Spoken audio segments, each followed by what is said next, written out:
Thickwick, the big-hearted moose.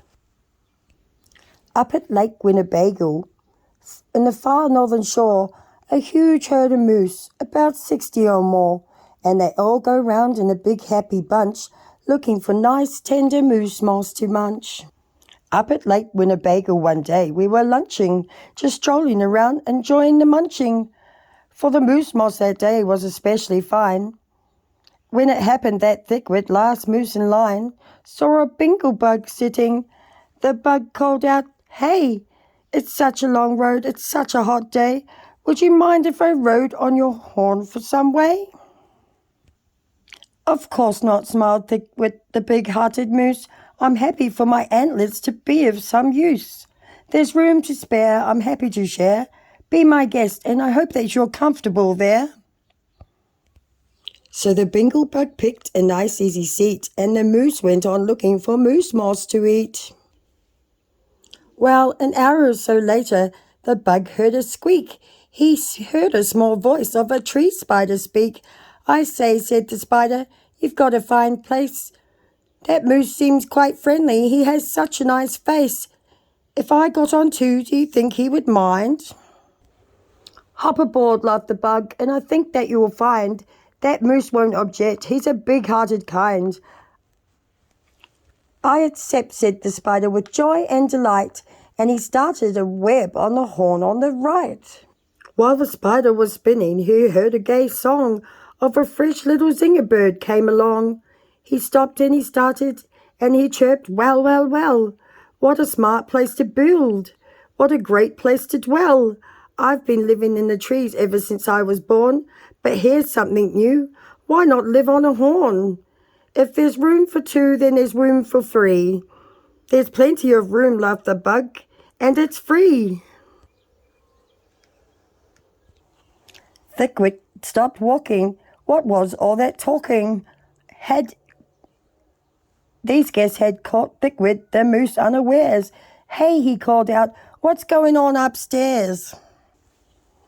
"Just building a nest, sir," the zinger bird said, and began yanking his hairs out of poor Thickwick's head.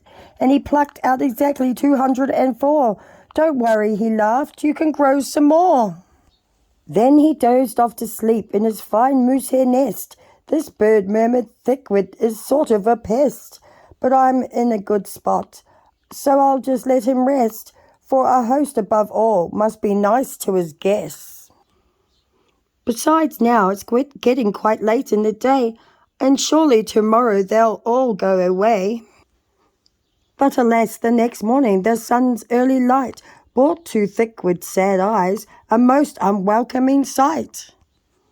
"Meet my wife," said the bird. "I was married last night, and perhaps by the way I should mention to you that her uncle is coming to live with us too. You're a very fine host, so I knew you'd be willing." Then their uncle, a woodpecker, started drilling. All Thickwick's friends shouted, "Get rid of those pests." "I would, but I can't," sobbed poor Thickwick. "They're guests." "Guests indeed," his friends answered, and all of them frowned. "If those are your guests, we won't want you round. You can't stay with us 'cause you're just not our sort." And they all turned their backs and walked off with a snort. Now the big friendless moose walked alone and forlorn, with great big woodpecker holes in his horn. "What holes?" whispered Herman, a squirrel who spied him. "What holes to hide nuts in? Mind if I tried 'em?" "They're yours," called the woodpecker. "Get right inside 'em. The big-hearted moose runs a public hotel. Bring your nuts and bring your wife, bring your children as well." So the whole squirrel family all jumped on per mount. And the very next thing the poor animal knew, a bobcat and a turtle were living there too. Now what was the big-hearted moose going to do? What would you do if it happened to you? You couldn't say scat because it wouldn't be right. You couldn't shout scram, 'cause that isn't polite. A host has to put up with all kinds of pests, for a host above all must be nice to his guest. So you try hard to smile and you try hard to look sweet, and you'd go right on looking for a nice moose moss to eat. But now it is winter. That wasn't easy, for moose moss gets scarce when the weather gets freezy. The food was soon gone on the cold northern shore of Lake Winnebago. There just was no more, and all Thickwick's friends swam away in a bunch to the south of the lake where there's moose moss to munch. He watched the herd leaving, and then Thickwick knew he starved. If he stayed here, he'd have to go too. He stepped in the water, then oh, what a fuss. Stop, screamed his guests. You can't do this to us. These horns are our home. You've got no right to take our home to the far distant side of the lake. Be fair, Thickwick begged with a lump in his throat. We're fair, said the bug, when we've decided this by vote. All those in favour of going say A. All those in favour of staying say nay. A, shouted Thickwick, but when he was done, nay, they all yelled. He lost 11-1. We win, screamed his guests, by a very large score, and poor starving Thickwick climbed back onto the shore. Then you do know what those pests did? They asked in some more. They asked in a fox who jumped in from the trees. They asked in some nice mice, and they asked in some fleas. They asked a big bear in, and then, if you please, came a swarm of 362 bees. Poor Thickwick sat down with a groan to his knees, and then came something that made his heart freeze. Bullets came singing right past Thickwick's face. Guns were banging, blinging all over the place. Get that moose, Thickwick heard a voice call. Fire again, and shoot straight, one and all. We must get this head for the Harvard Club wall. Thickwick took to his heels with a load on his head. With 500 pounds on his horns, the moose fled.